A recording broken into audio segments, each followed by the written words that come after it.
Goku versus Gojo.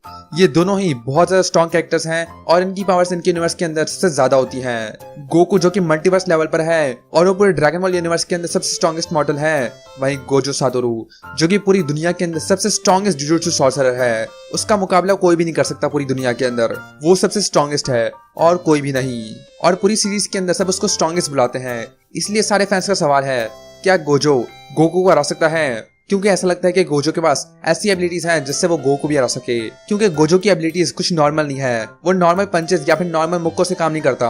उसके पास ऐसी abilities हैं जो हमने आज तक कभी पहले देखी नहीं थी, जैसे लिमिटलेस, होलो पर्पल और डोमेन एक्सपेंशन।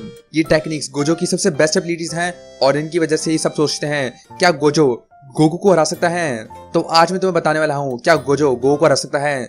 तो इस वीडियो को शुरू करने से पहले इस वीडियो को लाइक कर देना और मेरे चैनल सब्सक्राइब कर देना। लेकिन इससे पहले मैं बात बता दूं, मैं गोकू फैन नहीं हूं, मैं सिर्फ फैक्ट्स बता रहा हूं। अगर मैं गोकू को ज्यादा स्ट्रॉन्ग बता रहा हूं तो मैं इसलिए नहीं बता रहा हूं कि गोकू मेरा फेवरेट कैरेक्टर है। गोजो भी मेरा फेवरेट कैरेक्टर है, लेकिन मैं वही बताऊंगा जो मुझे लगता है और मैं ज्यादा से ज्यादा फैक्ट्स बोलने की कोशिश करूंगा। तो तुम्हारा फेवरेट कैरेक्टर जो भी है वो नीचे कमेंट करके बताओ और इस वीडियो को शुरू करने से पहले लाइक कर देना, मेरा चैनल सब्सक्राइब कर देना और अगर तुमने मुझे इंस्टा पे फॉलो नहीं किया है तो वो भी जरूर से कर लेना। So let's go.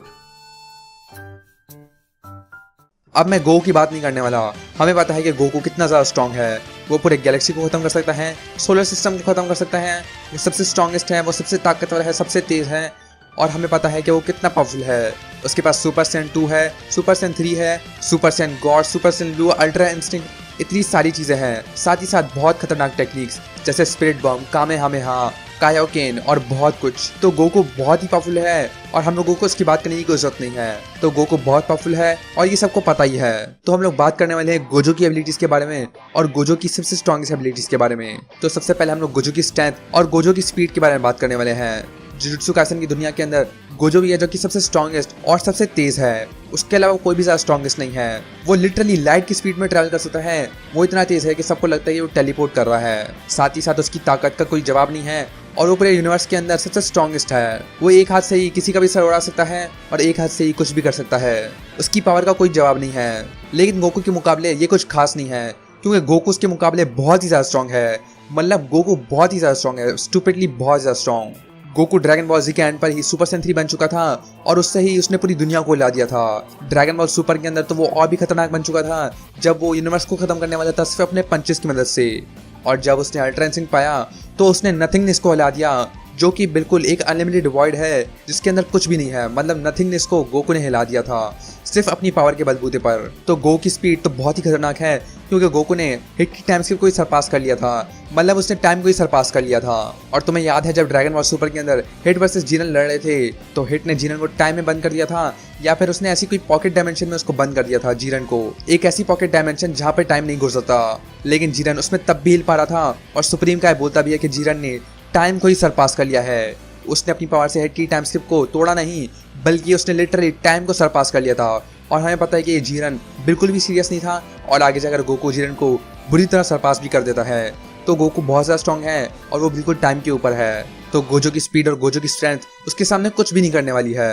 लेकिन गोजो की खास बात है उसकी एबिलिटीज और वो है लिमिटलेस, होलो पर्पल और डोमेन एक्सपेंशन। सबसे पहले बात करते हैं लिमिटलेस के बारे में। लिमिटलेस बिल्कुल गोजो के आर्मर की तरह काम करता है। जब तक उसकी लिमिटलेस एक्टिवेट है उसको कोई भी हाथ नहीं लगा सकता। उसकी लिमिटलेस बहुत ही खतरनाक है और उसकी लिमिटलेस की वजह से उसको कोई भी हाथ नहीं लगा सकता और उसको कोई भी अटैक डैमेज नहीं कर सकता। और यही है गोजो की मेन एबिलिटी, जिसकी वजह से वो सबसे स्ट्रॉन्गेस्ट है। लेकिन ऐसा नहीं है कि लिमिटलेस के आसपास जाना बिल्कुल नामुमकिन है, क्योंकि ऐसे बहुत बार हुआ है जब गोजो की लिमिटलेस को भी तोड़ दिया गया था और इसको बुरी तरह मार दिया गया था। जैसे जब टोजी गोजो को मार देता है तो उसकी लिमिटलेस को तोड़ देता है अपने वेपन की मदद से, जो कि टाइम स्पेस को तोड़ने के लिए बना था। और उसकी मदद से उसने गोजो को मार दिया था और गोजो वहीं पे मर गया था। और माहोरागा से लड़ते वक्त उसने अपना हाथ भी खो दिया था और जब उसका गार्ड डाउन था तो केंजाकू ने उसको सील भी कर दिया था। तो गोजो की लिमिटलेस एबिलिटी बहुत खतरनाक है, लेकिन ऐसा नहीं कि उसकी टेक्निक को तोड़ना बहुत ही मुश्किल है। गोजो की लिमिटलेस एबिलिटी टाइम स्पेस में एग्जिस्ट करती है। उसको जो भी छूने की कोशिश करेगा उसकी स्पीड बहुत ही कम हो जाएगी और वो उसको छू भी नहीं पाएगा, क्योंकि गोजो की लिमिटलेस एबिलिटीज इन्फिनिट नंबर से बनी हुई है और इसलिए सब इसको बोलते हैं इन्फिनिटी। लेकिन ऐसा नहीं कि ड्रैगन बॉल कैरेक्टर्स इसको तोड़ नहीं सकते, क्योंकि ये स्पेस टाइम के अंदर है और ड्रैगन बॉल के अंदर ऐसा बहुत बार हुआ है कि पूरा टाइम स्पेस ही टूट गया था। जैसे जब वो हाइपरबोलिक टाइम चेम्बर के अंदर फंस गया था तो उसने सिर्फ चीख कर ही वहां से बाहर निकलने का रास्ता बना लिया था। और पिकोलो बोलता भी है कि ये उसने अपनी की से बनाया था। गोकू हिट से लड़ते हुए उसकी टाइम स्लिप को तोड़ देता है, जबकि वो दूसरे डिमेंशन के अंदर थे। वहीं ड्रैगन बॉल सुपर ब्रॉली के अंदर गोजिटा और ब्रॉली अपने पंचेस से ही पूरे डायमेंशन तोड़ रहे थे। या तो गोकू ऐसा भी कर सकता है कि वो इंस्टेंट टाइम मशीन यूज करके सीधा गोजो के अंदर ही घुस जाए, लेकिन शायद इसकी जरूरत पड़े क्योंकि गोकू बहुत ही ज्यादा तेज है और उसको बस अपनी फुल स्पीड में जाना है और गोजो को एक पंच मारना है और गोजो वहीं पे मर जाएगा। और अगर हम लोग सोचें कि गोकू उसके सामने कुछ भी नहीं कर पाता, मतलब लिमिटलेस की वजह से गोकू गोजो को टच भी नहीं कर पाता, तो गोकू पूरे प्लैनेट को ही डिस्ट्रॉय कर सकता है और गोजो वहीं पे मर जाएगा।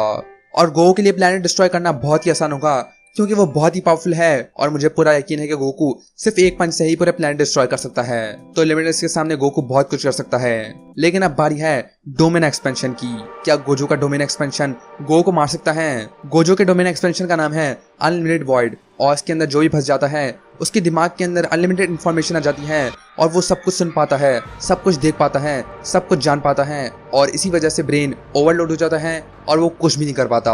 अगर गोकू इसमें फंस गया तो वो उसमें मर सकता है। अगर गोकू इसमें फंस गया तो वो मर सकता है क्योंकि अगर वो इसमें फंस गया तो उसमें कुछ भी नहीं कर पाएगा और गोजो उसको मुक्के मार मार के उसको मार देगा। और ये काम करने के लिए गोकू को अपना गार्ड डाउन करना पड़ेगा क्योंकि जब गोकू का गार्ड डाउन होता है तो वो बहुत ही वीक होता है। मतलब जब क्रेलिन ने उसके मुंह में पत्थर मारा था तो उसको दर्द हुआ था, जब उसके हाथ पे बुलेट लग गई थी तब उसको दर्द हुआ था और वो एक नॉर्मल बीम से मर गया था। तो जब गोकू का गार्ड डाउन होता है तो वो बहुत ही कमजोर होता है। तो अगर गोजो कोई ऐसा मूवमेंट निकाले जहाँ गोकू का गार्ड डाउन हो और उस पर डोमिन एक्सपेंशन इस्तेमाल कर ले तो वो गोकू को मार सकता है। लेकिन अगर गोकू अल्ट्रा इंस्टिंक्ट में चला गया तो गोजो उसके सामने कुछ भी नहीं कर पाएगा क्योंकि अल्ट्रा इंस्टिंक्ट यूज करने के लिए ब्रेन की कोई जरूरत नहीं होती है, उसमें बॉडी खुद ही मूव करती है और खुद ही रिएक्ट करती है। तो अगर गोजो ने गोकू को फंसा भी लिया तो वो आसानी से वहां से निकल सकता है। तो गोजो गोकू को हाथ भी नहीं लगा पाएगा अल्ट्रा इंस्टिंक्ट की वजह से और गोकू डोमेन एक्सपेंशन में गोजो को ही मार देगा क्योंकि गोकू इतना पावरफुल है। तो ये एक तरीका है गोकू को हराने का कि गोकू ने अपना अगर गार्ड डाउन कर लिया तो वो गोजो को मार सकता है, लेकिन गोजो शायद ही कुछ कर पाए अल्ट्रा इंस्टिंक्ट गोकू के सामने। तो अब हम लोग उसकी बात करते हैं टेक्निक्स के बारे में, जैसे होलो पर्पल, रेड और ब्लू। ब्लू टेक्निक होती है जब नेगेटिव एनर्जी असली में आ जाती है और गोजो उसको इस्तेमाल करता है। वहीं रेड टेक्निक होती है जब गोजो इन्फिनिटी को असली में ले आता है और उससे सबको रिपेल कर लेता है।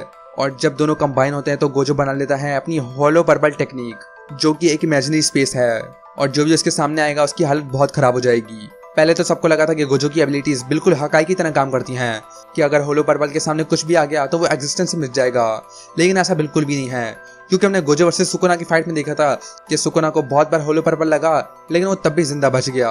तो लगता नहीं कि गोजो अपनी होलो पर्पल टेक्निक के साथ भी गो के सामने कुछ कर पाएगा। तो इसका कंक्लूजन है गोकू गोजो को हरा लेगा बिल्कुल आसानी से। और ये मैं इसलिए नहीं बोल रहा कि गोकू मेरा फेवरेट कैरेक्टर है। गोजो के पास सिर्फ एक तरीका है गो को हराने का और वो है कि अगर गोकू का गार्ड डाउन हो तो वो उस पर डोमिन एक्सपेंशन इस्तेमाल कर ले और गोकू अल्ट्रा इंस्टिंक्ट ना जा पाए और गोजो वहीं पे उसको मार दे। लेकिन उसके अलावा गोजो गोकू के सामने कुछ भी नहीं कर पाएगा। तो गाइस नीचे कमेंट करके बताओ तुम्हारा फेवरेट कैरेक्टर कौन है, गोकू या गोजो? मैं बताऊं तो मेरे दोनों हैं। इस वीडियो को लाइक कर देना, मेरे चैनल सब्सक्राइब कर देना और मैं नेक्स्ट ड्रैगन बॉल वीडियो के अंदर।